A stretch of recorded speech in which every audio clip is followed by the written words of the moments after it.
Hay historias que no envejecen, se pudren lentamente en la memoria colectiva, se llenan de rumores, de versiones rotas, de silencios que pesan más que una sentencia. Y la de Yolanda Saldívar es una de ellas. Porque cuando se pronuncia su nombre, no aparece solo una mujer de 65 años encerrada desde hace 3 décadas. Aparece una sombra, aparece un disparo, aparece una habitación de motel en Corpus Christi. Aparece una joven de 23 años que corría herida hacia el vestíbulo intentando salvarse. Aparece Selena. Y con ella vuelve la pregunta que sigue incomodando, doliendo y dividiendo a miles de personas. ¿De verdad ya sabemos toda la verdad sobre su muerte o apenas conocemos la versión judicial de una tragedia mucho más oscura? Los hechos básicos están establecidos. Selena Quintanilla Pérez fue asesinada el 31 de marzo de 1995. Yolanda Saldívar, entonces presidenta del club de fans y administradora de las boutiques de la cantante, fue condenada por asesinato y en marzo de 2025 se le negó la libertad condicional, quedando su próxima revisión para 2030. Pero una cosa es lo que dicta el expediente y otra muy distinta es lo que sobrevive en la conciencia pública. Antes de entrar en la zona más turbia de esta historia, hay una precisión que no se puede ignorar. Selena no era la hija de Yolanda Saldívar, no lo fue nunca, y sin embargo, durante años la relación entre ambas fue descrita por algunos como una cercanía casi enfermiza, una dinámica de dependencia emocional disfrazada de lealtad, de servicio, de devoción absoluta. Ahí comienza lo inquietante, porque las tragedias más brutales no siempre nacen del odio abierto, a veces nacen de una admiración torcida, de una necesidad de pertenecer, de una obsesión que, al principio, parece entrega total y cuando ya es demasiado tarde, revela su verdadero rostro: posesión, manipulación, control. Esa es la clase de veneno que recorre esta historia de principio a fin. Yolanda Saldívar nació el 19 de septiembre de 1960 en Texas. Mucho antes de convertirse en uno de los nombres más repudiados del mundo latino, fue una mujer con una vida aparentemente común. Enfermera titulada, trabajadora del sector salud, con ingresos estables, responsabilidades y una imagen exterior que no anticipaba el desastre. Pero bajo esa superficie ya existían grietas. Distintos perfiles biográficos y periodísticos la han descrito como una persona reservada, controladora, con dificultades para relacionarse de forma sana y con antecedentes de problemas financieros antes del crimen que la haría infame. Su vida no parecía marcada por la fama, sino por una necesidad persistente de encontrar un lugar donde sentirse indispensable. Esa necesidad, años después, encontraría en Selena el objeto perfecto. Selena, por su parte, no era solo una cantante prometedora, era un fenómeno en expansión. Carismática, cercana, luminosa, con una carrera que ya había traspasado los límites de la música tejana y avanzaba hacia una proyección todavía mayor. Estaba construyendo negocios, ampliando su marca, soñando con nuevos proyectos, abriendo camino para artistas latinos en un mercado que todavía no sabía del todo lo que iba a perder cuando ella desapareciera. Había en Selena una energía que parecía imparable, y quizá por eso su muerte sigue sintiéndose como una interrupción antinatural, como si alguien hubiera apagado una luz justo cuando empezaba a iluminar más fuerte. La entrada de Yolanda en ese mundo no fue explosiva, fue insistente, fue paciente. Después de ver actuar a Selena, se obsesionó con la idea de crear un club de fans en San Antonio. Presionó, llamó, insistió, convenció. Finalmente la familia Quintanilla aceptó. Lo que parecía entusiasmo de admiradora pronto se convirtió en acceso privilegiado, acceso a la agenda, acceso a la confianza, acceso a la intimidad del negocio. Y una vez dentro, Yolanda avanzó rápido. Pasó de organizar a los seguidores a manejar espacios clave de la vida profesional de Selena. Para cualquiera desde fuera, aquello parecía una historia de devoción recompensada. Para quienes miran hoy en retrospectiva, fue el inicio de una invasión emocional silenciosa. Hay algo profundamente perturbador en esa transformación, porque las personas obsesivas rara vez se presentan como amenazas desde el primer día. Llegan siendo útiles, llegan resolviendo problemas, llegan con una entrega tan intensa que confunde a quienes las rodean. Se vuelven necesarias, se vuelven parte de la rutina. Y solo después, cuando ya ocupan demasiado espacio, se empieza a notar que no acompañan, absorben, no ayudan, se incrustan, no aman, necesitan poseer. Esa lógica parece haber definido la relación de Yolanda con Selena. Lo que muchos veían como fidelidad, otros empezaron a percibirlo como apego extremo, vigilancia constante, presencia excesiva. La devoción, poco a poco, empezó a parecer una forma de control. Según diversos relatos reunidos durante años, personas del entorno describieron a Saldívar como alguien profundamente absorbida por la figura de Selena. Se habló de comportamientos posesivos, de una necesidad de monopolizar la cercanía con la artista y de una tendencia a chocar con cualquiera que percibiera como obstáculo. Esa parte del caso importa mucho, porque ayuda a entender por qué, cuando todo se vino abajo, la reacción no fue la de una empleada despedida, sino la de alguien que sentía que le arrancaban el centro emocional de su existencia. Y cuando una persona así pierde el lugar al que se aferra, el derrumbe puede volverse peligroso. A comienzos de 1995, la familia de Selena descubrió irregularidades financieras. Faltaba dinero, había registros dudosos, había sospechas de malversación tanto en el club de fans como en las boutiques Selena, etc. De golpe, la mujer que había sido recibida como colaboradora leal empezó a ser vista como el origen de una traición interna. Fue apartada de sus funciones a principios de marzo. Desde ese momento, la relación quedó contaminada por el miedo, la desconfianza y una pregunta devastadora. ¿Cuánto había mentido Yolanda todo ese tiempo? Los fiscales sostuvieron más tarde que la familia sospechaba que había desviado unos $30,000. La defensa, en cambio, trataría de reducir todo a un caos emocional, culminado por un disparo accidental. Pero el público nunca terminó de comprar esa simplificación. Y entonces llegó la mañana del 31 de marzo de 1995. Una fecha que ya no pertenece solo al calendario. Pertenece al mito, al dolor, al espanto. Selena accedió a reunirse con Yolanda en un motel Days Inn de Corpus Christi para recuperar documentación financiera que ésta se negaba a entregar. Pero incluso en esas horas finales, Yolanda siguió maniobrando.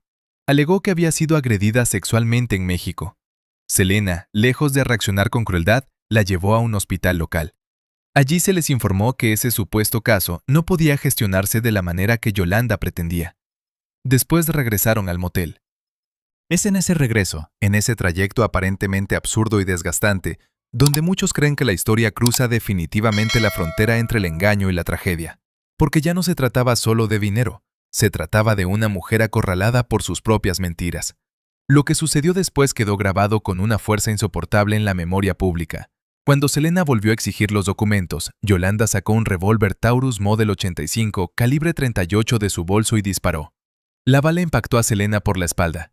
Ella no cayó en el acto. Corrió herida, desangrándose, buscando ayuda, arrastrando los últimos segundos de su vida por un pasillo que hoy forma parte de la historia más triste del pop latino. Alcanzó el vestíbulo y antes de desplomarse señaló a su agresora. Esa escena es esencial, porque destruye muchas coartadas emocionales.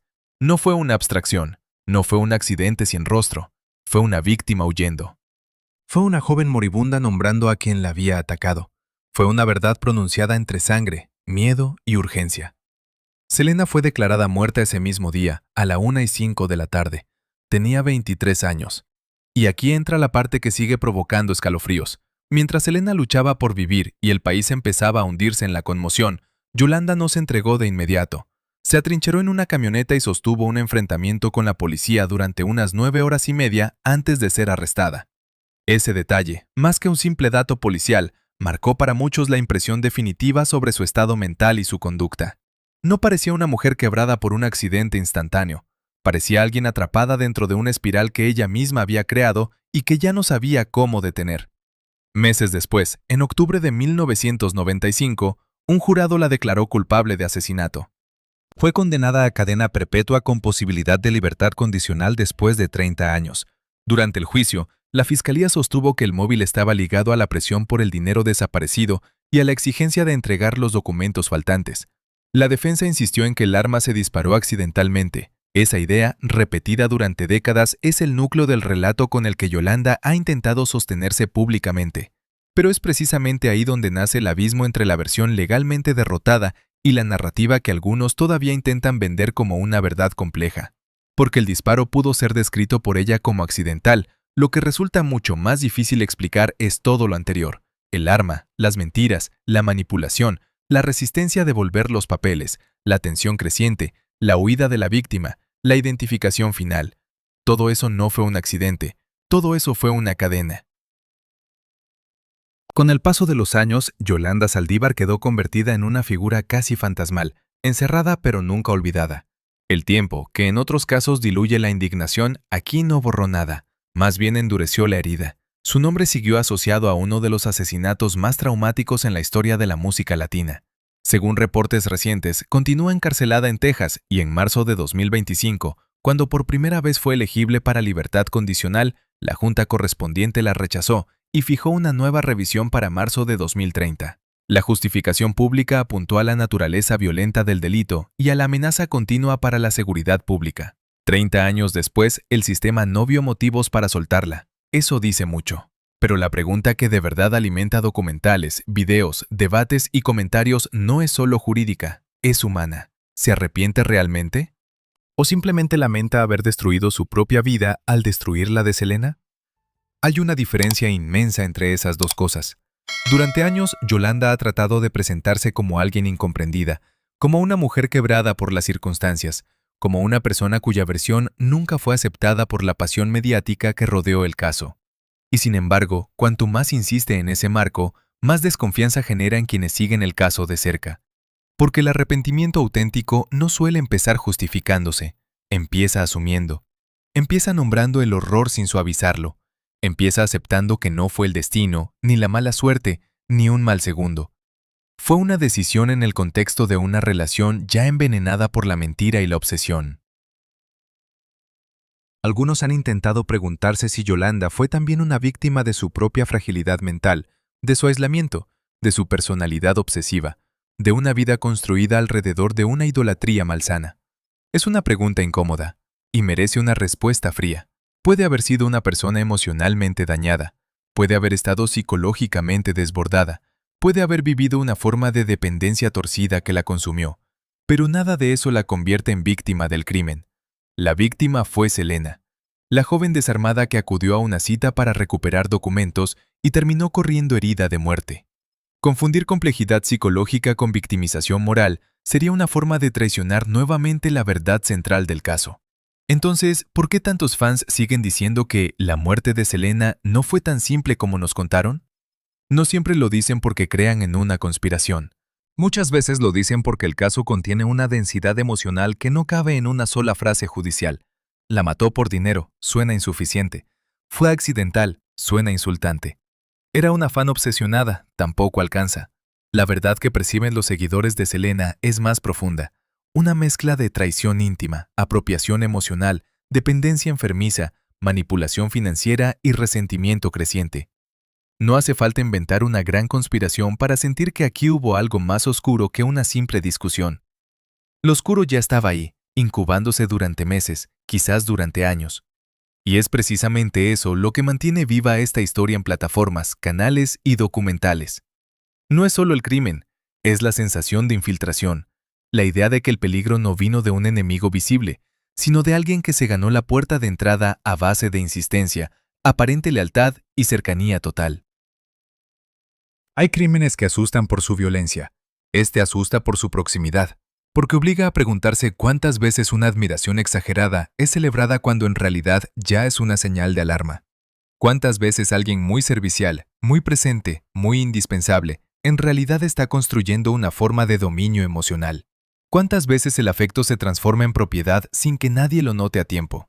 Mientras tanto, la figura de Selena siguió creciendo incluso después de la muerte. Su legado no se extinguió con el disparo. Su música, su imagen, su carisma y el amor popular la empujaron más allá de la tragedia. En cierto sentido, eso hace todavía más feroz el contraste. Yolanda quedó detenida para siempre en el peor instante de su vida, congelada en el papel de asesina. Selena, en cambio, quedó detenida en la memoria como promesa eterna, como brillo interrumpido, como la artista que aún hoy sigue siendo referente para generaciones enteras. Su muerte causó un duelo masivo, y su figura continúa siendo celebrada décadas después, algo que explica por qué cada noticia sobre Saldívar reactiva una respuesta emocional tan intensa. ¿Y qué pasa con la salud y la vida de Yolanda dentro de prisión? Los reportes más recientes indican que sigue bajo custodia en Texas y que su nombre resurge públicamente, sobre todo cuando se acercan revisiones legales o aniversarios del crimen. El paso del tiempo la ha envejecido, claro, pero no la ha liberado de la imagen pública que ella misma construyó con su acto. Ya no es la enfermera, ya no es la administradora, ya no es la mujer que logró entrar en el círculo de una estrella. Es el nombre que aparece cada vez que el dolor colectivo vuelve a abrirse. Y tal vez esa sea una de las condenas más implacables. No solo vivir en prisión, sino vivir sabiendo que la historia te recordará únicamente por el momento en que destruiste a alguien irreemplazable. Ahora bien, hay otro punto del que casi no se habla lo suficiente: la dimensión humana del shock. ¿Qué significó para el entorno de Selena descubrir que la amenaza estaba tan cerca? ¿Qué sintió su familia al comprender que la confianza que habían dado había sido utilizada como herramienta de acceso? ¿Qué sintieron los fans al ver caer no a una celebridad distante, sino a una figura que sentían suya, cercana, entrañable? Tal vez por eso el caso nunca terminó de quedarse en la categoría de crimen famoso. Se convirtió en una herida cultural, en una ruptura de inocencia, en una advertencia brutal sobre lo que puede esconderse detrás de la obsesión cuando nadie la detiene a tiempo.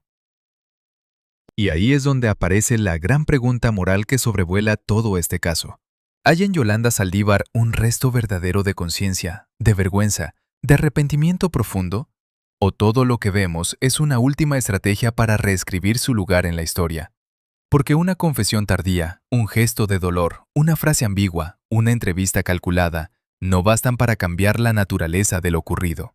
El público puede escuchar, puede incluso intentar entender, pero entender no es absolver. Comprender la psicología de una asesina no borra la vida de la mujer a la que arrebató el futuro. Quizá por eso, 31 años después, seguimos volviendo a la misma escena. Selena entrando a un motel para recuperar documentos. Yolanda sosteniendo una mentira tras otra. Un arma esperando en el bolso como una verdad insoportable. Un disparo. Una carrera desesperada. Un nombre pronunciado antes de morir. Y luego el ruido inmenso del duelo. No es extraño que la gente siga diciendo que el caso no fue simple. Claro que no lo fue. No fue simple porque detrás del balazo había una red de manipulación, tensión, obsesión y ruptura de confianza que hace que la muerte de Selena siga sintiéndose no solo injusta, sino profundamente siniestra. Y al final, tal vez esa sea la razón por la que esta historia no deja de fascinarnos y horrorizarnos al mismo tiempo. Porque no habla solo de una celebridad asesinada. Habla de los límites rotos entre admiración y posesión. Habla del precio de abrir demasiado la puerta a quien confunde cercanía con derecho. Habla de una mujer brillante que cayó no por azar, sino por haber quedado atrapada en el campo gravitacional de alguien incapaz de aceptar la pérdida de control. Habla de Yolanda Saldívar, sí, pero sobre todo habla de Selena, de lo que era, de lo que prometía, de lo que le arrebataron y de por qué su ausencia todavía duele como si el tiempo no hubiera pasado.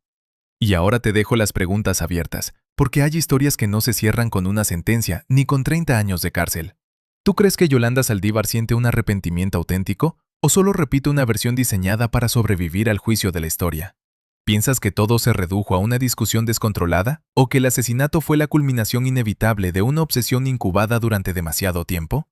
¿Hasta qué punto una admiración extrema puede transformarse en una forma de violencia? ¿Y cuál crees tú que es la verdad más perturbadora de este caso? ¿El disparo en sí o todo lo que tuvo que pasar antes para que ese disparo fuera posible?